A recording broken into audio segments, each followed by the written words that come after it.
Welcome to the Wise Doula podcast, a place for informative, uplifting, and educational conversations. Here we will discuss everything connected to the parenting journey, from conception and birth to postpartum and beyond. You are amongst friends here. This is a place to share our common wisdom and learn together. So go ahead, grab your favorite drink. Remember, not caffeinated if you are expecting, and join me inside. I can't wait to speak with you. Hello, and welcome to today's episode. Let me start by sharing some words that I sent to a friend of mine far, far away. Shh. I know it hurts. It's going to be okay. Shh. I know it hurts. It's going to be okay. These are words I borrowed from a beautiful ASMR video, meditation for migraines. And they were the only thing that I could send to my dear, dear friend. Okay. My dear friend was far, far away, and I was trying to hold space for her in the distance. Every fiber of my doula body told me I needed to fly there and be there for her. But the logistics of the situation, they just were not conducive, okay? It just couldn't happen. And one of her family members was going through a challenging situation with birth and postpartum. And I wanted nothing more than to be there for her. And I thought those words were so tiny and maybe not enough. But when I was sending a message to her, they kind of came to me. And I thought, if they have helped me when I'm doing meditations, when I'm dealing with pain, if they have helped me, maybe they can help her too. And they actually did. They actually did. My friend appreciated those words. She told me they allowed her to release what she was feeling and to feel seen and understood, even though nobody can truly understand what's happening in a situation like that, right? From the outside, we can look at it and go, oh, this is happening, that's happening. Oh, that's tough, that's difficult. But we're not right there holding down the fort like she was. But the fact that those words helped my friend led me to a lot of reflecting. Because with my big doula heart, I wanted to be there and I couldn't. And I thought, well, what is it that is essential to my doula work? Why is it that I've been able to support bereaved families online many times before? And people have expressed their appreciation that it was helpful if I wasn't there. Because listen, when we get trained as doulas, we get told that for maximum effectiveness of doula work, you have to be there in person, okay? That's the whole point, is the physical presence. But when that's not available to us, what can we do? We're going to talk about that. And we're going to talk about what are the most essential tools to doula work. Whether you've met a doula before, whether this is your first time talking about it, or whether you plan to become a doula, I think this will be useful to you. Before I tell you the most essential tools to doula work, and I think it's going to blow your mind, Let me read to you an excerpt that I found online that I consider very valuable for this topic. So, this is an excerpt that talks about Gregorio Marañón, internist, scientist, historian, medical doctor, obviously, from Spain. His works had relevance internationally. He was the model of the humanistic doctor of the last century. He was influential, respected, and very loved. For him, treating the sick with the utmost respect was the most important thing in medical practice, and he tried to transmit this to his students. A journalist once asked him what the most important advance in medicine was for him, to which he responded, the chair. The chair. He insisted that when practicing medicine, the most important thing was what the patient said, and that spending time talking to them was one of the most fundamental aspects of the relationship between patient and doctor. Companionship is a tool to combat what medicine can no longer cure, because it represents the overcoming of loneliness and allows us to remain with the patient, listening to his pain and offering support, offering human connection. So I think that's a beautiful excerpt. And I invite you to think of that situation and substitute the word medicine, medical doctor, and patient for the word doula and client. And a chair truly is the most important part, the most important tool in my profession too. What is the biggest thing that I was taught when I trained as a doula, alongside all the technical knowledge, all the education I needed? The most important thing I was taught was to be a good active listener, the importance of listening. And if you reflect on that excerpt with me, the importance of companionship, that's why being there in person makes more sense, correct? Because then we can really affect what's happening with mom, with dad, etc., because we're there. But it's interesting how a chair is the most important tool, because it allows us to sit and listen, to provide companionship, to provide that nurturing support that the person needs, that the pregnant mom and her partner need.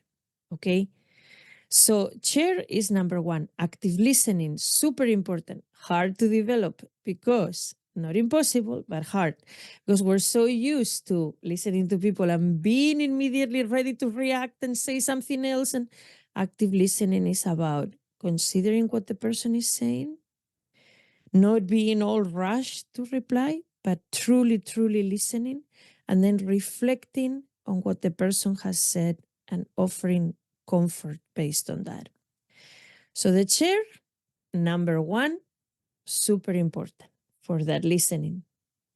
The other tool that I really, really use as a doula is we set the ears, my brain, obviously, to apply all the knowledge that I acquired when I went through my trainings, and also all the knowledge I acquired as a human being, as a teacher that spent many years in the classroom and worked with many families.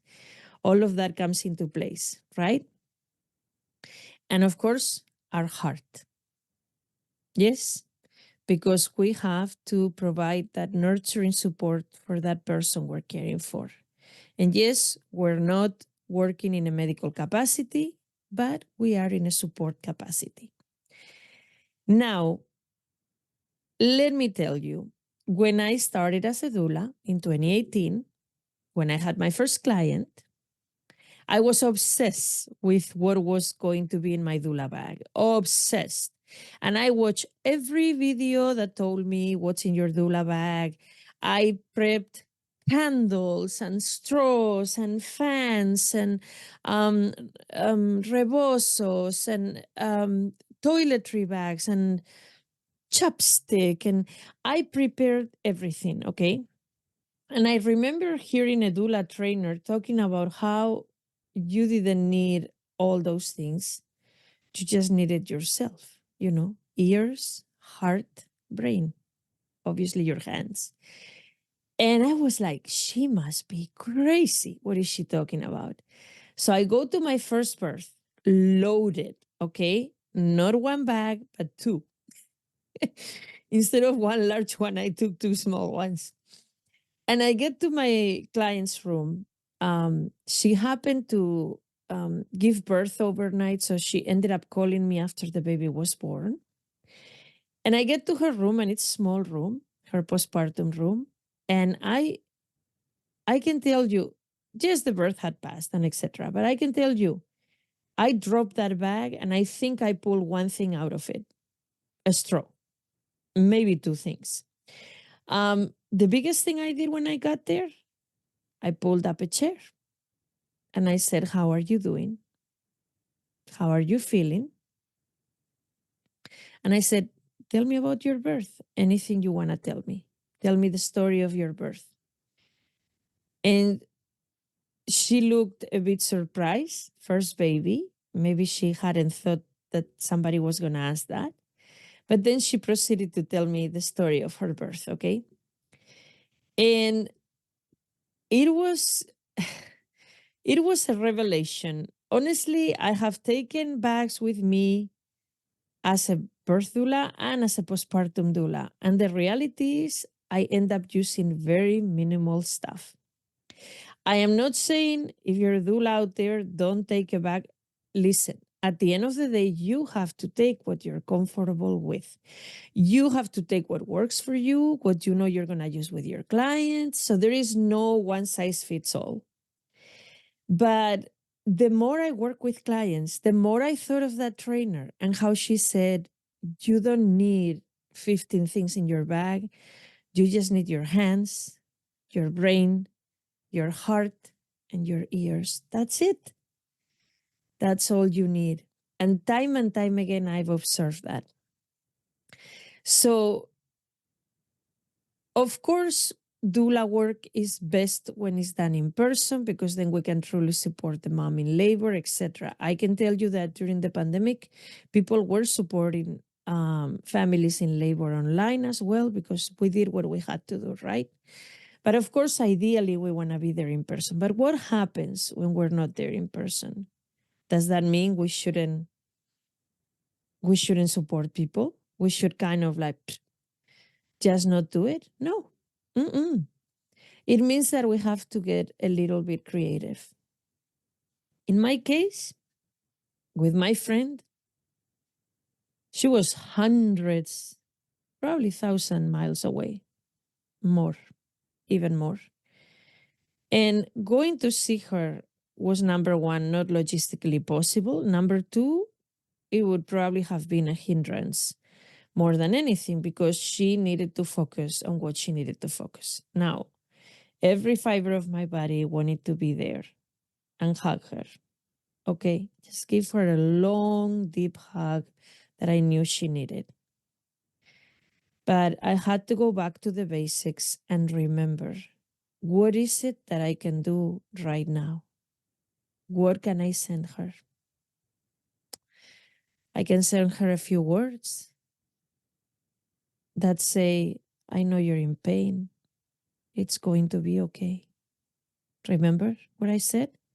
What I borrowed from a beautiful ASMR meditation for migraines? I said, shh, I know it hurts.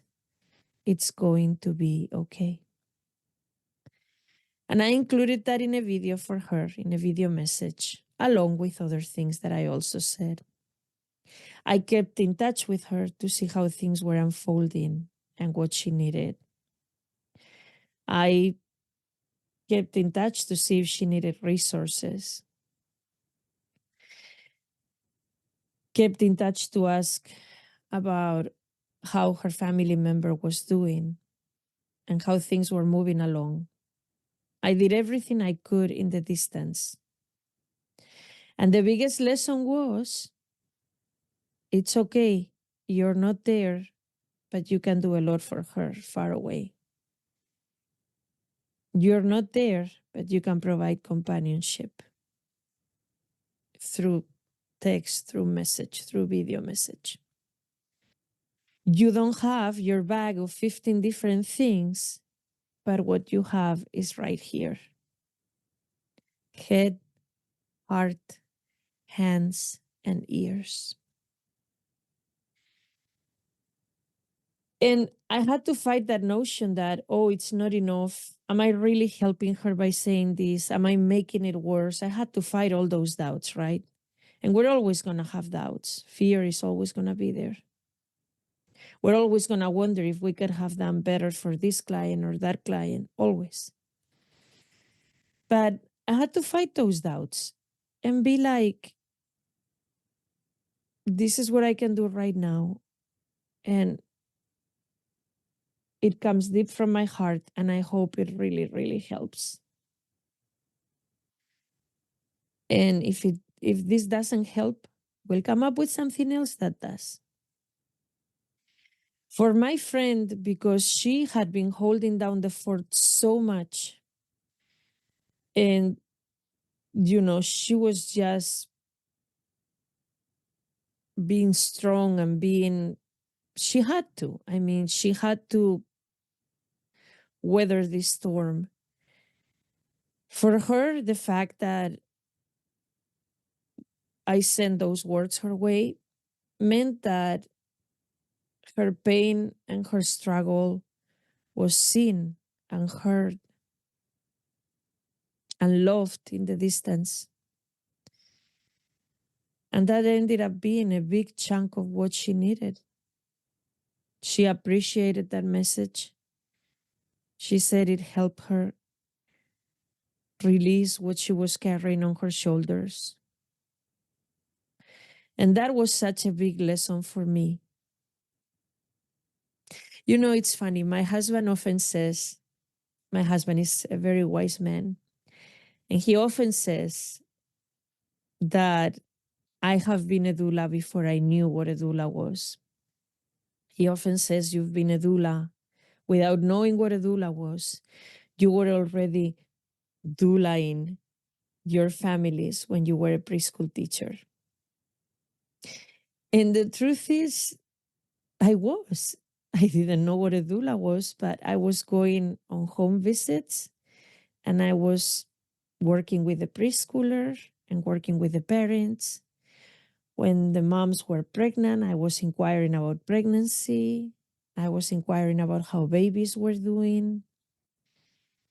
When parents came to parent teacher conferences, and sometimes they would sit at my table and tell me their struggles and the things that they were dealing with, I would listen.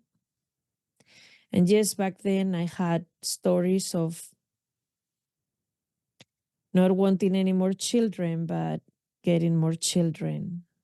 I had stories of postpartum depression.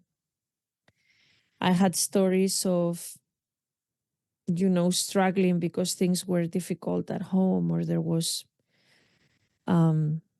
alcohol was present in the home and things were tough. I had so many stories. And I just listened to them because, well, I should clarify that was in my early years of teaching when we were given a generous amount of time for conferencing with parents, because in later years it became 15 minutes. So no, when it was 15 minutes, it was a race to tell them everything, answer a couple of questions, and boom. But in the early years when we had 45 minutes, 50 minutes per family, people would sit there and talk and tell you so many things. And I always appreciated that. I always appreciated that. Of course, they came for the conference. Of course, they came to listen to how their kid was doing. But they needed more. Isn't it true that we all need more? That we need more companionship, more listening to others, more ultimately learning to shh, close our lips and listen. I always love that saying that we have two ears and one mouth for a reason, is so we listen more than we talk. But that became super apparent um, when I was helping my friend in the distance, you know. It was just, it was a lesson to me because I was feeling very powerless, you know. I was feeling very powerless and sad and kind of, I can't do anything. I wish I was there, but I'm not. This is terrible. And it became a lesson in there is so much you can do if you just listen. If you offer, if you open that space, you know, for people to talk and to tell you what's going on. And sometimes you open that space and there is going to be silence. Maybe the person you are taking care of as a doula or as a peer doesn't want to talk. They just want a hug. They just want a hand on the shoulder. They just want that you hold their hand. And that's all the presence they are needing. You never know. It happened for me, it could happen for you as well. And this aspect of listening is very interesting, isn't it? Because, like I said before, we're not used to active listening, we're used to passive listening, where somebody talks and we're like, oh, I'm going to say A, B, and C when they're done talking. And then there I go, I jump. But when you engage in that active listening, when you reflect on what people are saying, you really provide a space for communication to happen. You really do. And so, if you are supporting a friend or a family member, whether as a doula or as a peer, never think that you're doing too little. Your presence there is enough. Your listening is enough. Your kindness is enough. Incredible. Remember what happened to all of us during the pandemic when we had to be isolated and we couldn't see people? There was a huge increase in mental health issues because as human beings, we are programmed to be social beings. So when somebody is going through a difficult pregnancy, going through a difficult fertility treatment,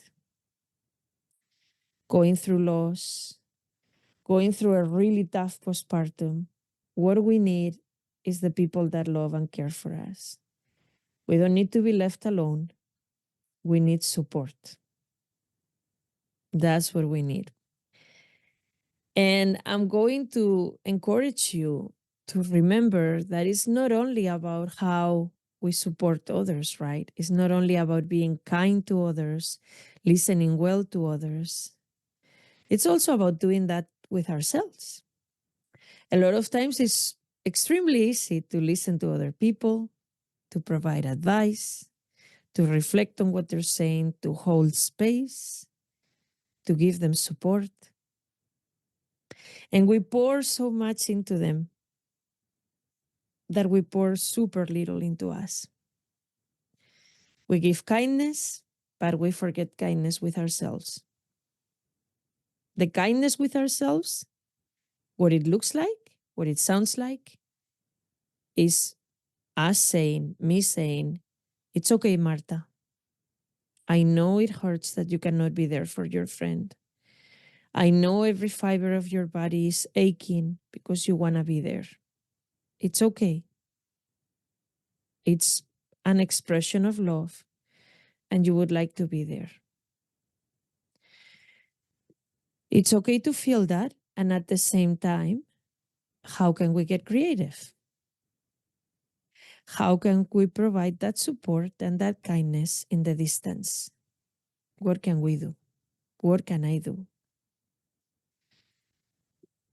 And then recognize the aching in your heart, but recognize also the lesson. The lesson is creativity. The lesson is opening new doors, thinking of new ideas, problem solving. That is the lesson, right? And it's really incredible once you allow that to happen for yourself. Mhm. Once you have that beautiful kindness with yourself too. That doesn't negate the fact that it hurts, that you're aching for your friend, that you want to be there, and also embraces the fact that you can be sad,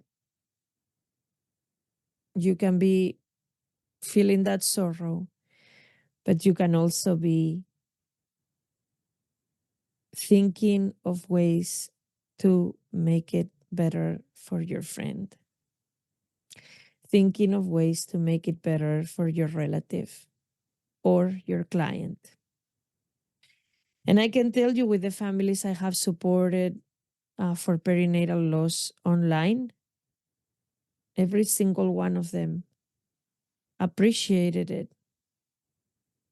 Every single one of them loved having a space to talk about it.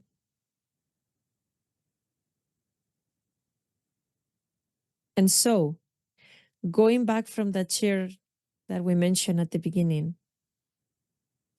if I had told you that a medical doctor was talking about the most important tool in his toolbox, you would have thought it was, I don't know, an X-ray machine, a stethoscope, whatever.